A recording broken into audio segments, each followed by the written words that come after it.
Hello, everyone. It's wonderful to have you with us today on Empowered Senior Living. It really is. Daniel, I think many of us have been there.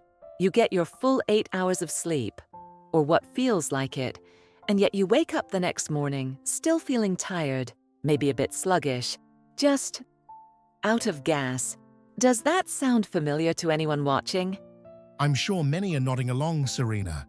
It's a common experience, especially for our friends aged 65 and over. In today's chat, we're going to uncover 6 common mistakes that might be quietly stealing your good night's rest and your morning energy. And more importantly, we'll talk about some simple, practical ways to address them, won't we? Absolutely. Our aim is always to empower you with knowledge and actionable steps. So, let's get started with the first common mistake: an inconsistent sleep schedule. You see, our bodies have this amazing internal clock, often called our circadian rhythm. Think of it like a finely tuned orchestra conductor, keeping all our bodily functions, including sleep, running on a harmonious schedule. And this internal clock absolutely thrives on regularity. So, when you say inconsistent, you mean things like going to bed and waking up at very different times. Perhaps someone is up at 7 a.m. on weekdays for appointments, but then on Saturday and Sunday, they decide to sleep in until 9 or 10 a.m., or maybe stay up much later for a movie on a Friday night. Precisely, Serena. That kind of variability can really confuse your internal clock. It's almost like giving yourself a mild case of jet lag without ever leaving your home. This inconsistency sends mixed signals to your brain about when it should be producing sleep hormones, like melatonin, and when it should be producing alertness hormones. So even if you technically get, say, 8 hours of sleep on those off days, the quality of that sleep might not be as good. That's exactly right. The sleep might not be as deep or restorative. Your body might be struggling to figure out if it's supposed to be in deep sleep mode or starting to wake up. For instance, if your body is used to waking at 7 a.m. and you suddenly sleep until 9 a.m., those last 2 hours might be lighter, more fragmented sleep, as your body is naturally trying to rouse itself based on its ingrained pattern. That makes a lot of sense. So, what can we do about this, Daniel? The key here is to aim for as much consistency as possible, 7 days a week. Try to go to bed and wake up within the same 1-hour window, even on weekends or days when you don't have a set schedule. I know some folks might hear, "Don't sleep in on Saturday," and feel a bit disappointed. Chuckles warmly. I understand that, Serena. It might not sound thrilling at first, but think of the payoff in terms of how you feel throughout the entire day, and indeed throughout the week. If you normally wake up at 7 a.m., try not to sleep past 8 a.m., even on your days off. This regularity helps to anchor your circadian rhythm, making it easier to fall asleep at night and, crucially, to get more of that deep, restorative sleep. So, it's like gently training your body for optimal rest. Exactly. It might take a little getting used to, like any new habit, but your body will thank you for it with increased daytime energy and a more predictable sleep-wake cycle. Now, moving on from our body's clock, let's talk about what's going on in our minds, especially in those crucial hours leading up to bedtime. This brings us to the second common mistake: taking unmanaged stress or worry to bed with you. Oh, that's a big one, isn't it? As we navigate our 60s, 70s, and beyond, life certainly doesn't stop presenting us with things to think about. There might be health concerns, worries about family, financial thoughts, or even just replaying the day's events. You're absolutely right. And if you're carrying these active thoughts and anxieties with you when your head hits the pillow, your mind can stay in high alert mode, even if your body is tired. You might be lying there in the dark, and even if you eventually drift off, your brain isn't fully disengaging. So it's still churning, still processing, preventing you from getting into those deeper, more restorative stages of sleep. Precisely. Stages like REM sleep, which is so important for mental restoration, and deep slow-wave sleep, vital for physical repair, can be compromised.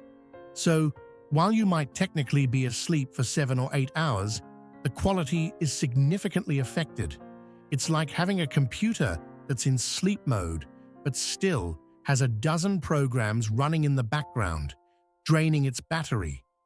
You wake up feeling like your mental energy just hasn't been recharged. I think many can relate to that feeling of a racing mind at night, going over conversations, worrying about appointments, or making mental to-do lists. Or perhaps after watching an intense news program right before bed. Those things absolutely rev up your mind. So, what's the solution here? It's about creating a buffer zone for your mind before bed. One really effective technique is to dedicate a few minutes, perhaps an hour or so, before you intend to sleep, to a worry dump or a brain dump. A worry dump? How does that work? Get a notepad and pen. Importantly, not your phone or computer, as the blue light can interfere with sleep, and write down everything that's on your mind. List your worries, your to-do items for the next day, any unresolved issues. The act of physically writing them down can help to get them out of your head and onto the paper. It's like you're parking them there for the night, telling yourself, okay, these are noted. I'll deal with them tomorrow. For now, it's time to rest. Exactly. And alongside this, establishing a calming pre-sleep routine can work wonders. This could involve things like taking a warm, not too hot, bath, perhaps with some Epsom salts, listening to gentle, calming music, reading a physical book, something relaxing, not a thriller, doing some light, gentle stretching, or practicing simple deep breathing exercises or meditation. The goal is to signal to your mind and body that it's time to wind down, to shift gears. Precisely. And of course, avoiding stimulating activities like watching the news, engaging in heated discussions, or scrolling through social media right before bed is crucial. By actively managing your stress and creating a peaceful transition to sleep, you give your brain the chance to truly rest and repair. All right, let's move on to another common culprit. The third mistake, which is often overlooked, is not getting enough natural light exposure, especially in the morning. Natural light? Daniel, how does sunlight connect to how tired we might feel after sleeping? It has a lot to do with that internal body clock, our circadian rhythm that we mentioned earlier. Natural light, particularly the bright light of the morning sun, is one of the most powerful signals to our brain that it's daytime and time to be awake and alert. When your eyes perceive this morning light, it sends a message to a tiny region in your brain called the suprachiasmatic nucleus. Smiling. That is a mouthful. Chuckles. It is, isn't it? But it's essentially your body's master clock. This master clock then helps to synchronize all the other little clocks throughout your body. Getting that dose of morning sunlight helps to firmly anchor your sleep-wake cycle. So it effectively tells your brain, okay, the day has officially begun. And that helps you feel more awake during the day, but also sets you up for better sleep that night. Exactly. By clearly defining daytime, your body is better able to prepare for nighttime and the production of melatonin, the sleep hormone, when it's supposed to. If you're spending most of your time indoors, especially in dimly lit environments, your body clock can become muddled. It might not get the strong cue it needs to fully suppress melatonin production during the day, which can lead to grogginess, and it might delay the proper onset of melatonin in the evening. I can see how that could happen. Perhaps someone's routine involves waking up, having breakfast indoors, and then settling in to read or watch television, all without much natural light. or if mobility issues make it harder to get outside. Understandable challenges, but this lack of bright, natural light means the circadian rhythm isn't getting that robust good morning signal. So, what can you do? It's simpler than you might think. Try to get at least 15 to 30 minutes of natural light exposure as early in your day as possible. And that doesn't necessarily mean strenuous activity, right? Not at all. It could be as simple as enjoying your morning cup of tea or coffee sitting by a sunny window. If you can, step outside onto your porch, balcony, or into your garden. Even on a cloudy day, the natural light outdoors is significantly brighter than typical indoor lighting. If getting outside is challenging, open your curtains and blinds wide as soon as you wake up. Position your favorite chair near a window. And it's important that the light actually hits your eyes, I imagine. Yes, that's key. No sunglasses for those few minutes if you can manage it safely, as the light needs to enter your eyes to have the full effect on your brain. This simple habit can make a surprisingly big difference. Now, let's shift gears from light to what we're putting into our bodies, particularly in the hours leading up to bedtime. This brings us to our fourth common mistake: consuming hidden stimulants or sleep-disrupting foods and drinks too close to bedtime. Most of us are aware that a big cup of coffee right before bed isn't a good idea. But you mentioned hidden stimulants, Daniel. What should we be looking out for? Well, the most obvious is caffeine. While that morning cup is a ritual for many, caffeine has a surprisingly long half-life, meaning it can stay in your system for many hours. For some people, especially as we get older and our metabolism might slow down a bit, even an early afternoon coffee, a cup of tea, and yes, many teas like black, green, and oolong contain caffeine. Or a caffeinated soda can still be affecting sleep quality come bedtime. So you might fall asleep okay, but the caffeine still in your system could lead to lighter, more fragmented sleep. Precisely. You might have more awakenings during the night, even if you don't fully remember them, and wake up feeling unrested. And it's not just coffee and tea. Think about chocolate, especially dark chocolate, which has caffeine, or even some pain relievers and cold remedies. That's a good point about checking medications. What about alcohol?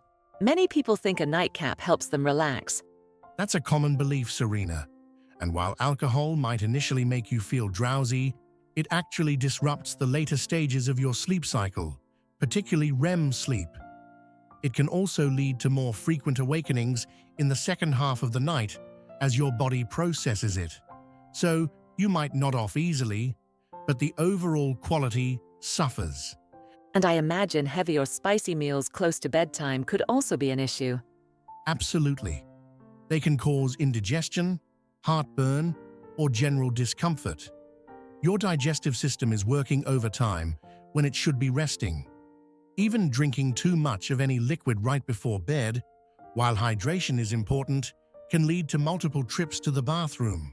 So the practical advice here is to be a bit of a detective about what we're consuming and when. Exactly. Try to make your last caffeinated beverage an early afternoon affair, perhaps no later than 2 or 3 p.m. If you enjoy an evening drink, be mindful of its potential impact. Aim to finish your evening meal at least 2 to 3 hours before bed. And if you're waking up frequently to use the restroom, try to taper off your fluid intake an hour or two before bedtime, ensuring you're well hydrated throughout the day instead. Now, let's move on to the fifth common mistake, and it's one that might be happening right in your bedroom environment. This mistake is having a bedroom that isn't truly optimized for sleep. Our bedroom should ideally be a sanctuary for sleep, as you said, a place that signals rest and rejuvenation. But what kind of disruptions are common? One of the biggest culprits is light.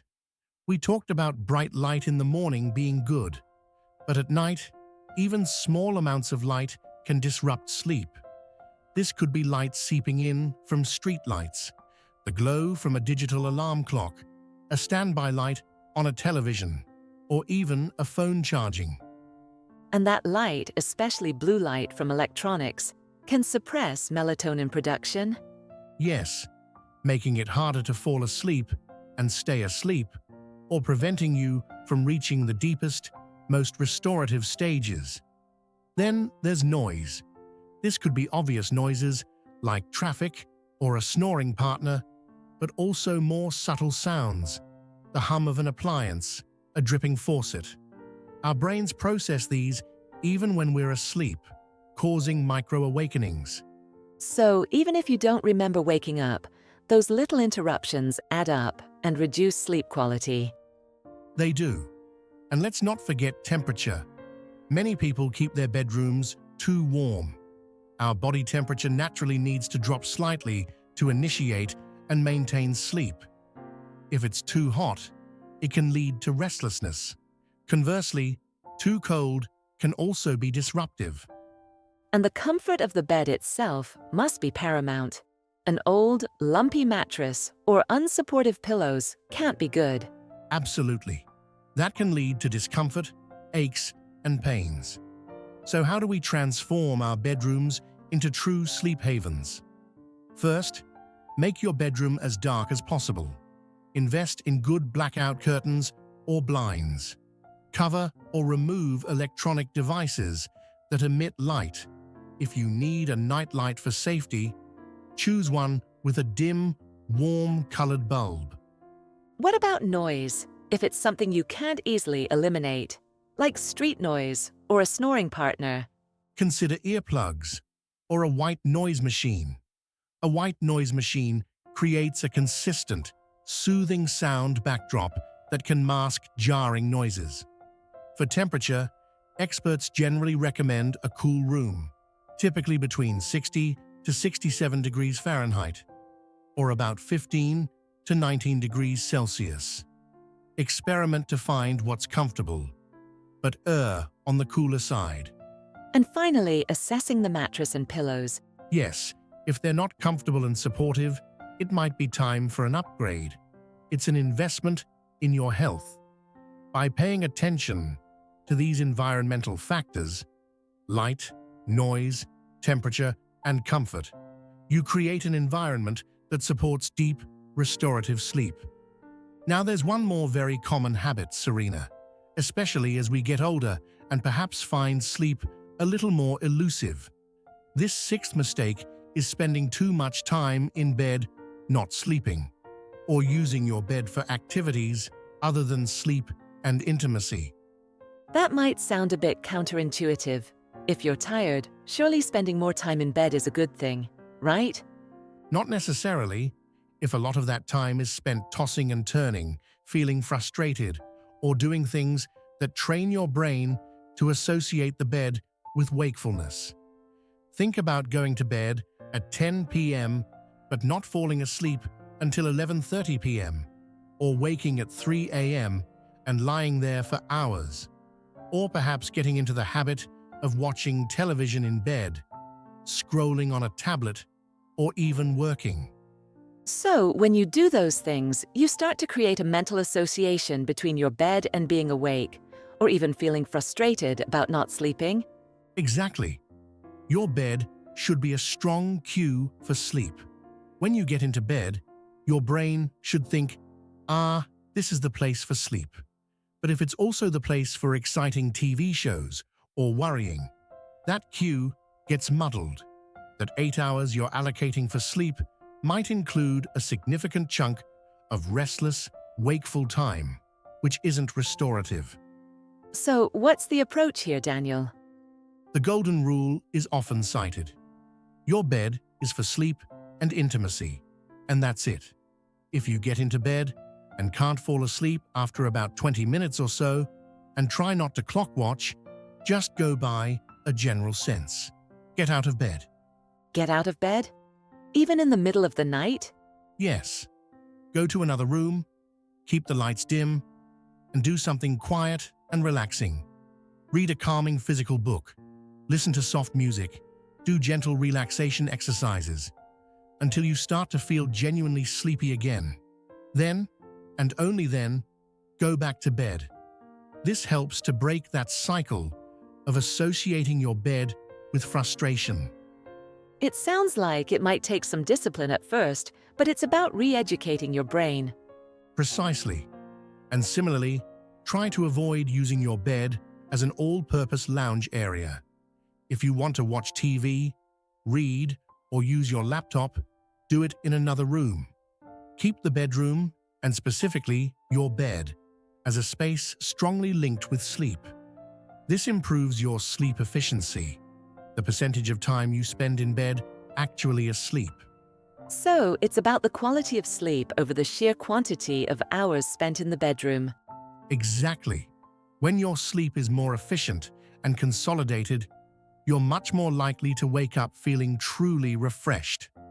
So we've just walked through 6 common mistakes that can affect your sleep and, importantly, how to improve them. And remember, everyone, you don't need to change everything all at once. As Daniel often says, pick 1 or 2 small things that you feel you can start doing today and stick with it. Small changes really can make a big difference to your energy and overall health. That's wonderful advice, Serena. And of course, we always want to emphasize that if you're consistently tired, or if you have any ongoing worries or significant problems with your sleep, please don't hesitate to talk to your doctor. They can help rule out any underlying medical conditions and offer personalized advice. That's such an important reminder. Your doctor is your best partner in health. Absolutely. Thank you so much for joining us today on Empowered Senior Living. We hope you found this information helpful. We wish you good nights and energized mornings. If you enjoyed this discussion, please give it a like, consider subscribing for more content like this, and feel free to share your thoughts or questions in the comments below. We'll catch you on the next one. Take good care.